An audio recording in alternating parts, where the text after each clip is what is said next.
மொத்தம் 3 பைக்கு. ஒன்று பார்த்தீங்கன்னா இந்தோனேஷியா, இன்னொன்று பார்த்தீங்கன்னா ஸ்ரீலங்கா, அதுக்கடுத்து பார்த்தீங்கன்னா நம்ம இந்தியா. இந்த 3 பைக்கில் பார்த்தீங்கன்னா அந்த ஒரு இது மாதிரி இருக்கும், அது தாண்டி போயிடுச்சுன்னா தான் இந்த பைக் வந்து வின்னர். இப்போ பார்த்தீங்கன்னா நம்ம வந்து இந்தோனேஷியாவை ஏற்றிட்டுருக்கோம். வண்டி கொஞ்சம் வேகமாக தான் போகுது. என்னங்க இங்கே நின்றுச்சு. இப்போ வாங்க அடுத்த பைக் பார்ப்போம். இப்போ வந்து ஸ்ரீலங்கா. இப்போ பார்த்தீங்கன்னா ஸ்ரீலங்கா வேகமாக தான் போயிட்டுருக்கு ZX 10Rன்றதுனால. அதனால் பார்த்தீங்கன்னா ஸ்ரீலங்கா என்னங்க இங்கேயே முக்கிடுச்சு. ஓனும் ஸ்ரீலங்காவும் இங்கே தான் லேண்டு. உங்களுக்கு இந்தியா பிடிக்குன்னா மறக்காமல் லைக் பண்ணுங்கள், ஷேர் பண்ணுங்கள், கமெண்ட் பண்ணுங்கள், சப்ஸ்கிரைப் பண்ணிடுங்க. இப்போ பார்த்தீங்கன்னா இந்தியா பார்த்தீங்கன்னா பைக் வெறித்தனமாக போகுதுங்க.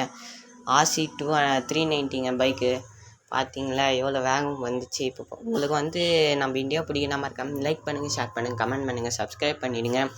அண்ட் மறக்காமல் உங்களுக்கு இந்த KTM பைக் ரொம்ப பிடிக்கும்னா மறக்காமல் லைக்கும் சப்ஸ்கிரைப் பண்ணிடுங்க. ஓகே பாய்ங்க.